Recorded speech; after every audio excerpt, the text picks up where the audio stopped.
Hello, everyone. Welcome to another episode of Caregiving Gen X Style. I'm Steve Mullen. And I'm Jennifer Mullen.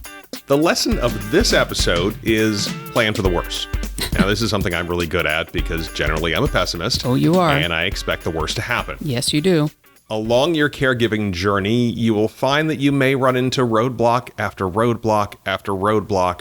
You've set up a house of cards and fate just knocks it down. And in this episode, we're going to talk about the things that could go wrong and what you can do about them. Of course, yes. But first, Jennifer, how is your mom? My mom is doing well. Yay. Yeah, I'm happy to continue reporting that. I did have a funny text exchange with her recently, and it just got me to thinking, right, of course, we've had an episode about technology, and this was not an instance of her not understanding the technology, but I don't even remember what the conversation was we were having back and forth, but her response back to me was, true that. True dat, yo. Now, not true dat. No. Which would have been, if she had said that, I would have been super, super impressed. Impressed and probably a little put off. I don't know about put off, but I mean, it was funny enough that she said... I'd be weirded out if my mother said that to me. All right, well, it was funny enough that she said true that. Like, that's just like such a younger generation kind of thing to say. Mm-hmm. And I was just, even though it was a text, like I was hearing my mom's voice in my head saying true that. Just gave me a chuckle for the day. So she's all good. How about your mom, Steve? I have quite the story to tell. Oh, boy. Yeah. Well, you know all about it. You've lived through it. But I'm going to tell it to everyone else now. There's a lot of them. There's a lot of them. So basically, in the last episode, we talked about how my mother had to go back to the hospital. She had pneumonia / bronchitis, whatever the heck it actually was. And that she had to go off to a skilled nursing and rehab facility, a SNRF. Afterwards. Mm-hmm. And I was hoping at the time that we recorded that episode that she would be home in a few days. Well, from the time that she got to the SNRF to the time that she left and returned to her assisted living facility, the ALF, was 3.5 weeks. And here's why.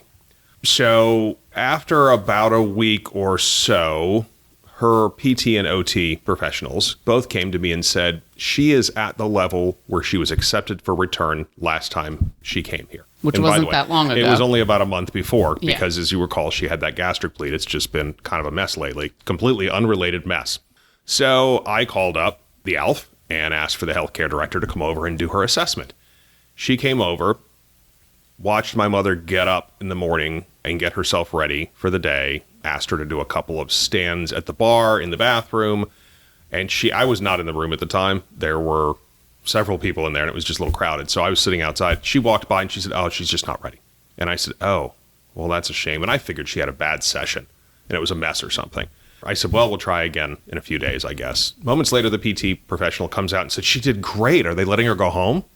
Yeah. And so I literally ran up the hallway, grabbed the healthcare director and said, why is she not ready to go home? She said, she is not appropriate for assisted living. And I looked at her and I said, so what does that mean? You think she should be in a nursing home? Which is insane. I think that would be a better place for her. Yeah. But it's ridiculous. Not my decision. I have to send this up to corporate. And this is something that had never happened before. I'd never heard of corporate having to weigh in on these things. So, of course, I felt like somebody had hit me in the back of the head with a shot put. And I went back and told my mother, and we both just sat there in silence for a while because we're like, okay, as of right now, you're officially homeless. She was in the SNRF, and I confirmed with the SNRF that she was good to stay there for a while because as long as they have things to work on and you don't reach a certain limit of days, which I believe is 100 days in one stay, Medicare will pay for it, as long as they can confirm that there are things that they can improve. So she had a place to live, which is great. So a few days later, I managed to get a meeting with the executive director, who, by the way, is brand new. She'd only been there. Another brand new one. Another brand new one. I think this is about our 10th, if you include the interims, in 2.5 years. That'll tell you something about this facility.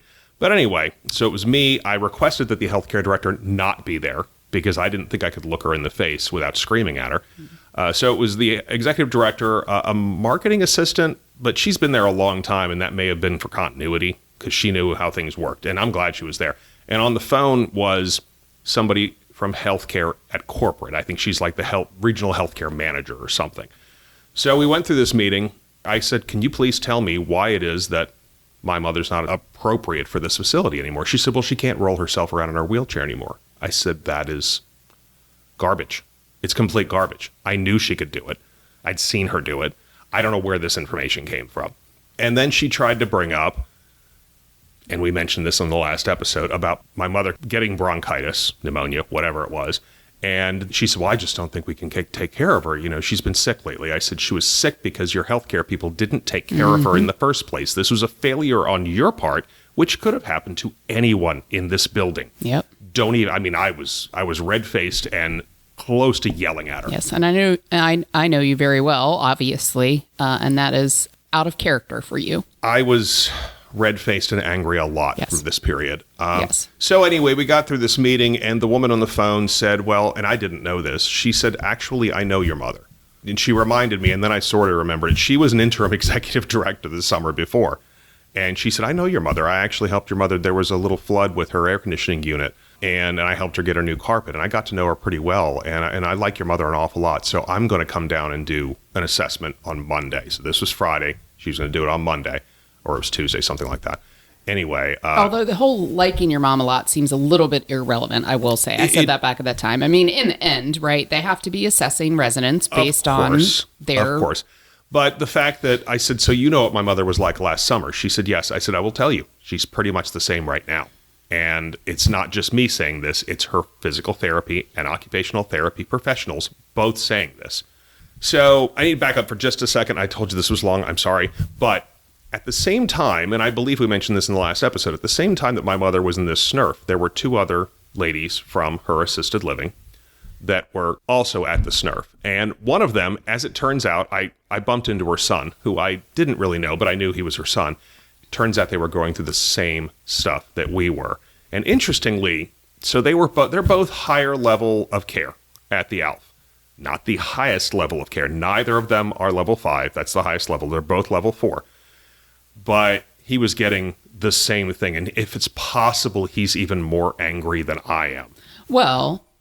he is a healthcare professional. He's a healthcare professional, so he actually has even a little more insight into some of what the shortcomings are. Well, it's shortcomings, and also he understands, her medical situation probably better than I understand my mother's. Yeah.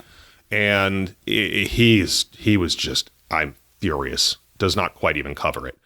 One good thing about it, if there's a good thing, that might be a weird way to say it, but the old adage, misery loves company. Not that you want anyone else to be going through something like that, because that's horrible, right? It was a horrible situation. But I think there at least was at least we know it wasn't a 100% personal against your mother in some way, shape, or form. Because this, from the time that she said this, which was on a Tuesday or a Wednesday, and then I had this meeting, and then, the assessment, we'll get to that in a second, but I kept sitting there thinking, what did I do wrong? It felt like she had like a target on her back. What did my mother do wrong? Yeah. What did we do wrong? And I don't think that's it. I can tell you right now, she's about as healthy as she's been. Yeah. And what's the problem? Yeah. So anyway, we got to this assessment. I was not there for it, but she came in and did an assessment of my mother and this other little old lady and approved them both to return. So what I found out, by the way, at that meeting with the executive director, I forgot this, is that apparently from now on, all assessments will be done by corporate. Which is really just... stupid. It's stupid. It is stupid. I don't understand. Because it wasn't a given that the woman from corporate was going to be there physically. It was just that paperwork was going to be sent up to corporate to make a decision, I think the regional people now are doing the assessments in person. They're going to be making... Really? They're going to be making these road trips all over the place? Two things. Number one, for the most part, they're not going to know the resident that's trying to get back. It was just kind of fortunate she knew my mother. She had been working at the facility for a few months. She got to know my mother. But for the most part, she's not going to know these people. So it's a complete stranger. Number two, it can delay the whole process. So my mother was asking to go back with her initial assessment. She was asking to go back on a Tuesday. She didn't get the new assessment until the following Monday, basically a week later. So anytime anybody goes to a SNRF, they have to expect to be there a week later than they should be. It's just stupid. Yeah. It makes no sense. So Anyhow, she was approved to return. I actually talked to this woman, the regional healthcare manager or whatever. She said, oh, she's doing great. I saw her do this. I saw her do this. Yeah, I saw her wheel herself all the way down from the dining room to her room. And I'm like, of course she can. I've seen her do it. I know she can do it. I don't know where the heck this executive director got the idea that she couldn't. So anyway, she went back 2 days later. In the middle of all of this, we found a new assisted living for her to go to. She is moving. I have had enough. I cannot have her stay there anymore, and she cannot stay there anymore. Well, she wants nothing to do with this place anymore. It's turned into a really untenable situation. It's extremely in that untenable. Your mother should not have to live somewhere where she feels like there's a target on her back. Whether or not there is or not at this point, based on the way everything was handled, is kind of irrelevant because she feels that way. Mm-hmm. Well, and I think since she's returned and she's been back now for, I don't know, what's it been, a week and a half, almost 2 weeks now. Yep. And during that time, I really hoped that they would at least allow her to just live her life there and not be uncomfortable. That's not been the case. At least 2 or 3 different times, the healthcare director has come in while my mother gets ready for the morning and watched her and the CNA. It's like she's continuing to do assessments after she's already been approved for return. I think word hasn't made its way to her It's specifically possible. that your mom is moving. I didn't mention but I did put a 30-day notice in. I gave it to the executive director. It's possible word has not gone around, Well, and I'm and going the to point- try to make sure it does. The point is, though, let's assume word hasn't gotten around. That does, in fact, mean that our instinct was correct, that probably your mom, maybe at least from this point forward, was going to have a bit of a target on her back. And she really does. So. And it is kind of funny. My mother's actually kind of having a little bit of fun with it. The last time she came in for the morning, my mother looked up and said, well, what are you doing here? She said, oh, well, we're a little shorthanded, so everybody has to chip in. There was another person in the room, a CNA, in the room with them. Which is really all your mom needs. My mother never needs more than one CNA, Yeah. particularly in the morning. If she's really tired in the evening, sometimes, once in a blue moon, they'll ask another one to come in and help. Never in the morning. And so that was complete garbage. And so my mother looked at her and said, oh, that's great. Can you go ahead and open the blinds for me? And can you get this? And can you get that? Well, if you're going to be a CNA, you're going to get stuff for me while I'm getting ready in the morning. So she's trying to take it as best as she can. Yeah. And we talked about it. I offered to go up and yell at the executive director for her. She said, what's the point? I mean, we're trying to set a move date for about 2.5 weeks from now, actually getting close to 2 weeks from now. And what's the point of yelling? Yeah. At this point, I'm just so tired of being angry. This period that I was just talking about has been one of the hardest parts of my caregiving journey. Yes. Right up there with, well, earlier in the year when my mother almost died, moving her out of her house and really moving her into an assisted living in the first place. They're all pretty much even. This has been miserable. I have been angry all the time. Jennifer can confirm that. Well, angry and more, as I have watched you come home at the end of every day, being very stressed about the multitude of things that have gone wrong, being worried about you and just there were a couple of times Jennifer actually was concerned I would have a heart attack or stroke over this. And I did get to go out of town last week, which was wonderful. It was my regularly scheduled annual golf trip with the guys.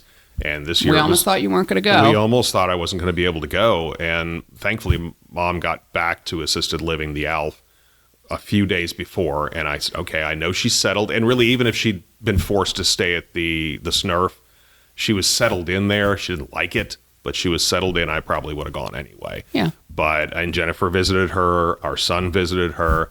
And it was fine. We took up the slack. You did. And I was able to get out of town and just basically spend a week not having to worry about anything but where am I having dinner and where's my next round of golf. Yes, which made me very happy for you. Yes. Lovely. And I needed it so bad. Yes, you did. Yes, you did. Now, can we have just a little side squirrel note just to lighten things up just a tiny bit? Yes. Because all of you out there, if you've been listening from the beginning, I bet you know what is on the horizon if we're going to be moving Steve's mother. Do you want to know what that is? Oh, yes. 75 teapots that need to be packed up again. Guess who gets to pack them? Guess who gets to pack this them? lady right across the table from me. Yeah, you did volunteer. I did offer to do it. So I know this time, thankfully, we were able to say to your mom, listen, we just have got to hire a company that is going to both pack and move you. not just move you, but pack and move you. I mean, our daughter's about to graduate college. Work has been particularly busy for me lately. We just needed some additional help. And so yay for us to be able to say that.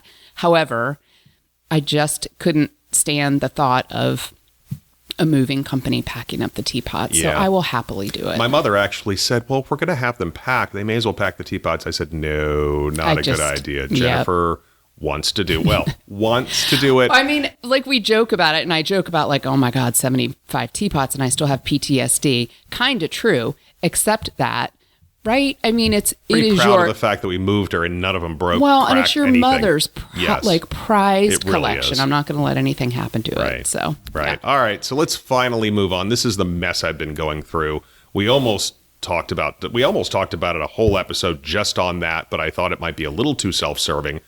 And we actually thought briefly about delaying this episode just to have more time. But here we are. We're doing it. We're powering through. We're professionals, and we're going to do this episode. Professionals at our dining room table. We're going to do this episode. That's Dang us. it. All right, so let's get to it. So what's the first thing that could go wrong, Jennifer? One of the first things.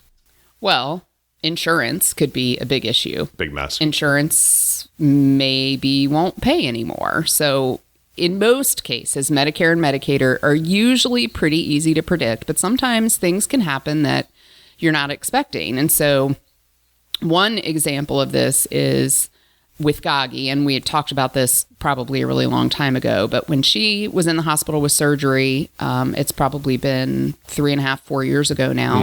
No, it's been more like 2.5. Oh, is that all? 2.5, 2 3/4, maybe. Oh, okay. I've clearly put it further in the rear view mirror. Anyway, a while ago. But the hospital gave barely any warning that her discharge date was coming up. So when the time came for them to announce the discharge date, that's a little hard to say. Discharge date.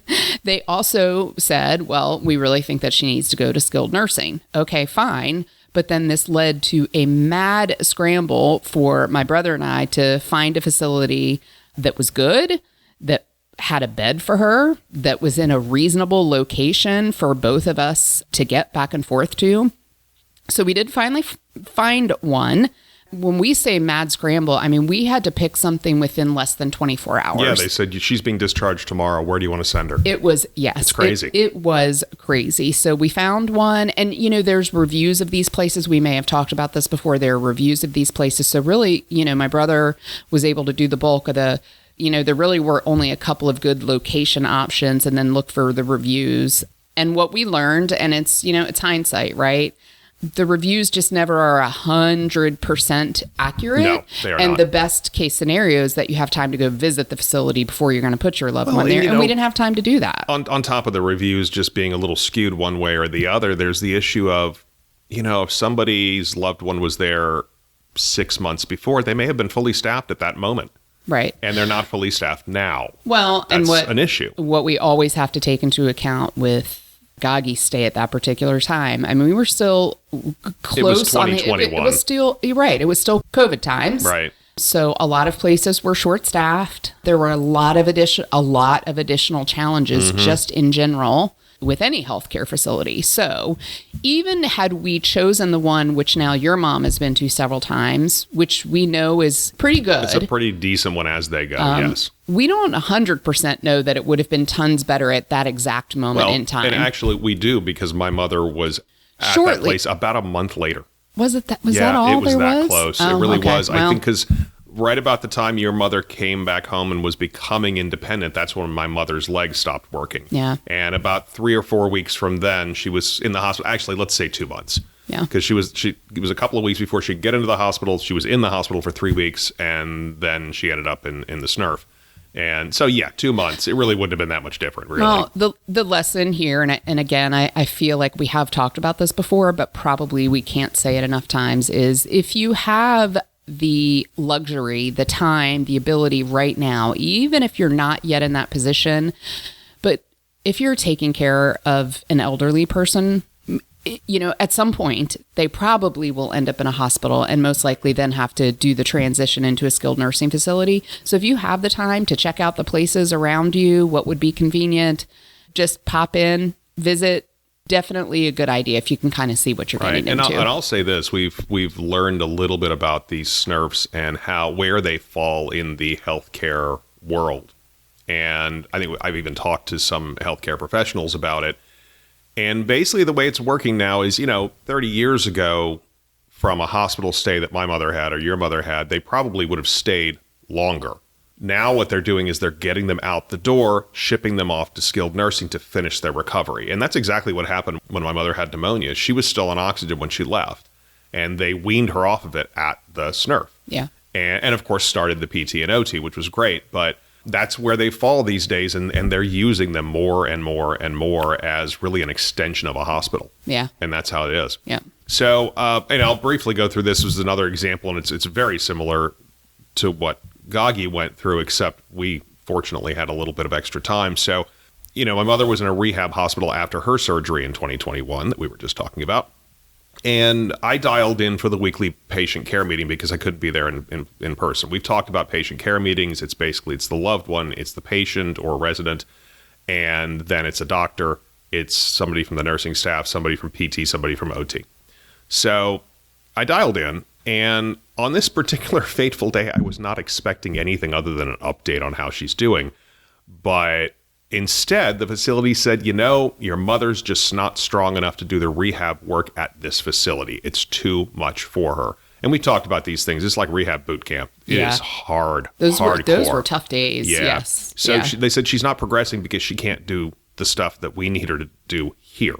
So, and insurance won't cover the rehab anymore if she's not progressing. We've talked about this. So in short, they said, time for her to go. And thankfully, though, they gave us warning. They said, we'll give you another week. And that sent Jennifer and I scrambling to find a SNRF that was better than the one that her mother stayed in, which thankfully we did. And this place was pretty close to our house. Yep. It's maybe 10 minutes away. So we found that place. And, it was kind of a mess because of COVID, too. But Jennifer came in enough to know that it was worlds better. Right. I mean, we'd had the benefit of at that point of already having had an experience because Gagi was in the SNRF for several weeks. So we already had that experience. Then we had time to tour a couple of other places while things wrapped up for your mom at the rehab facility. So, we had time to check some things out. And at that specific moment, I knew some of the questions to ask. Thankfully. And we have 2 SNRFs in our immediate area, in our little town. And thankfully, we knew that one of them was actually owned by the same company as the place where Gagi stayed. So we immediately scratched that one off. It even looked like it was so weird. Same. Yeah, it looked. I speaking of having PTSD, I had PTSD the second I walked into that place. I was like, nope, we should not do this one. Which is, by the way, a totally unfair assessment because it is. But I will tell you, I have heard plenty of stories about that place since then. Yeah. Somebody. From the ALF where my mother lives, her husband lived with her in the ALF, and he was there for quite some time, and they immediately lost his shoes right after he got there. Yeah. And then they lost a Afghan that she had knitted for him when he got out of the service, God knows how many years ago. Yeah. And he ended up with sepsis. He ended up with COVID. Can't blame him for that. It happens. But he ended up passing away at the skilled nursing. Yeah. And I'm not going to blame him for all of that, but losing the man's shoes. Yeah, I never Seriously, understand. I don't understand how that happens. So but anyway, whatever, the lesson here really is, if your loved one goes to the hospital, think about that skilled nursing because it may happen. Have a plan B for where they're going to go next, and consider the fact that you may not have a lot of notice to get them there. Yep. So be thinking about that as your loved one gets older. Yep, definitely. So what's next? You could get sick or injured, right? This is something you happen. As the caregiver could get sick or injured. So, we tend to, those of us who are in these situations, we really just tend to consider ourselves or just pretend, because we have to pretend, that we're all bulletproof. Like, we have to stay well and take care of things. Right. It's just what we have to do. But, we're human. We can get sick. We can get injured. We've talked about some of these examples in the past. So there was the time when your mom was in the hospital, you got bursitis. Yeah, bad, nasty case of bursitis in my elbow. It was, right? And it was an disgusting. infection in your elbow. It was kind of gross. But it was, we think ultimately, I think that the doctor said to you, you probably had a tiny open wound on your elbow, like sat down in in a hospital chair where, and picked let's it right face up. it, yeah. Yeah, So they don't wipe everything down. that was one instance. Another one, again, Steve, your mom was in the hospital with UTI, with COVID, and then you caught COVID. And was just batty, by the way. I mean, she didn't know which end was up at that moment. And yeah, and I knew it was going to happen, but I knew somebody had to be there for her because she was barely speaking in the English language at that point. She was so messed up. Now, is this the same? This was the same one where I was out of town for work. Oh, yes, and Jennifer was out of town. I was in Indianapolis. I was yes. many states away. Yes. And I remember it was lovely. I asked you, well, it was kind of lovely for me. you. A little. Well, I avoided getting COVID too, which we didn't need to all be sick. Right. But yeah, I remember I felt absolutely horrible. And I still have like one of those very vivid memories in my head of standing in my hotel room. I remember that hotel room exactly and saying to you, like, do I need to get on a plane and come home? No, don't worry about me. I'll be fine. Yeah, probably that sounded about right. Pretty much, yeah. Yeah. So the long and short of it is you, the caregiver, are not actually bulletproof. And my mother has said before, if I get a little sniffle, she's like, no, you're not allowed to get sick. Yeah. And I mean, it happens though. You're going to get sick sometimes. You're going to get hurt sometimes. What we've also said, whether your mom is in the hospital or in a skilled nursing facility, I mean, the good thing is there are other people there to help take care of her. Of course. All the little loving things that you do for her as her son aren't going to get done. Extras. But yes. Yeah. Of course. So, good. Another thing that could happen is just other parts of your life get in the way. We've talked about, we're in the sandwich generation. A lot of us Gen Xers, our kids are getting older, but a lot of us do have still, teenagers. And we do know some, older millennials or some millennials listen to this show too, and their kids are, for the most part, on average, younger. Mostly on this show, we talk about one of the pieces of our bread. That's the parents. But, the other piece is your kids. And we are blessed that our kids are doing well. They're relatively self-sufficient. That doesn't mean all kids are, or even that ours will remain that way. Things happen. Like I said, you may have younger pieces of bread than we do, and thus that bread needs more attention. And the only advice that we can give for this situation is divide, conquer, and prioritize. Yeah. And I mean, I think I referenced it earlier, right? That it's part of why we made the decision to say we've got to pay a little extra money to have a moving company also pack your mom, because we have our daughter's college graduation to look forward to in a couple of weeks. And less than a week. Oof. Yeah. Oof. Yeah. Less than a week. 5 days. 5 days from now. 5 days from now. I know. Yes. It's crazy. So we have that. It'll be actually 3 days after this episode publishes, Airs, which, by the way, we don't usually record this close to publication date, but things happened. So we have that. We have Mother's Day. Then we also have our daughter's birthday. Yep. And then she also wants to have a graduation party with her nursing cohort. So we're going to be hosting a bunch of recently graduated nursing students here. There is a lot going on. There is. And we have put some priority on that for the next couple of weeks. Yeah. So to divide and conquer, the hope is you have a spouse or a sibling that's willing to jump in. That's a hope. Another possibility is that the secondary or backup caregiver we talked about in the first episode, maybe they are a sibling, maybe they're a cousin, who the heck knows? Maybe it's just a good friend who's willing to help. Get them off the bench. Get them off the bench and get them into the game. If there's something that needs to happen with your parent and your child at the same time, and you don't have the spouse and both of you need to be there, the backup or secondary hopefully can jump in.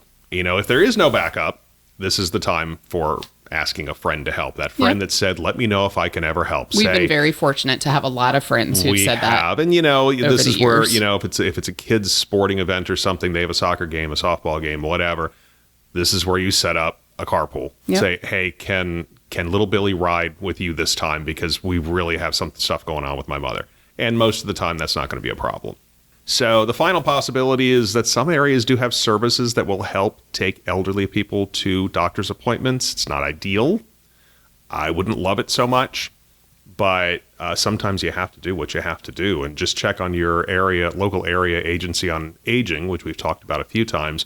If you go to the website for your county, your city, you might find something like that you could keep in your back pocket. Well, and sometimes, I mean, it's only natural. You're going to feel overwhelmed at certain points. I don't know what that feels like at all. You're going to feel overwhelmed by the things you put off doing because of, your caregiving. So prioritizing your life as a caregiver is kind of like triage in an emergency room, right? So the most critical cases go back first, and then the less critical ones a little bit later. And it's what leads to sometimes 5-hour waits in the ER for something you think is important, but clearly is not maybe the most critical case that they're seeing in the emergency room at that moment. So, maybe one way to manage this to help keep from feeling so overwhelmed is to write down the things that have to happen. And just, maybe when you look at them on paper, it will be really easy to prioritize and say, Jennifer okay. was just listing the things we have coming up, and Yeah. If something has to wait until tomorrow, then that is okay. You're not always going to be a superhero. You definitely want to be. We all do. It's human. We all want to handle all the things that we can handle. But sometimes, some things just have to get put on hold. And it is what it is, and you can't feel bad about it. It's true. Another thing you can do to prepare for the worst is to sit down and think of all of the things that could go wrong. This is where you come in handy. This is where I am really good at this. Actually, it's something I used to do, when I was working with various companies. I got a reputation for a little bit of a negative Nelly, but if there was something that could go wrong, I'd figure it out. Well, that was part of your role. It really was to be if the worst case scenario happens, here's how we're going to respond to it. Exactly. So what happens if your kid's in college but needs you to come for an emergency? Maybe they broke their leg. Maybe they have appendicitis. Could be any number of things. What happens if you, like we said earlier, you get sick or injured? What happens if your parent is dismissed from a facility and you didn't know it was coming? And finally, what happens if your work says you absolutely need to be available on a day when you have an important doctor's appointment with your parent or something else that's going on that has to be taken care of? Think about what you're going to do if those things happen in your life. And you surely have some unique ones of your own that you could come up with. Just at least think about them. Yep. There's a million things that could happen, right? It's all about obviously being flexible for sure. But if you do kind of have a plan, kind of have some things written down, that can definitely help ease some of the stress in those moments. Right. So that's our episode. Thanks for listening. Our next episode, we're actually going to bring back a former guest from the show. At least that's the plan as of right now. I hope it doesn't get delayed again, but it's going to be a good one. It was actually an idea from a listener who actually sent us a voicemail, which we love those. Yes. So if you'd like to get in touch with us with a question, a comment, question of any kind, just tell us, how's your mom? How's your dad? We love hearing about those things. You can email us at caregivinggenxstyle@gmail.com. You can send us a voicemail, or you can send us a text if you want to. 804-723-1221. And those will be, of course, in our show notes in case you don't have a chance to write them down. You can find us on Twitter. Our handle is at Gen X Caregiving, and we're on Facebook. And just go on to the show notes and click the link to Facebook, because if you go search, you might find an old one that I thought had gone away. Anyway, we've talked about that. If you've been listening for a while, we talked about that. So we hope to hear from you soon. Have a great day. Good night, everyone.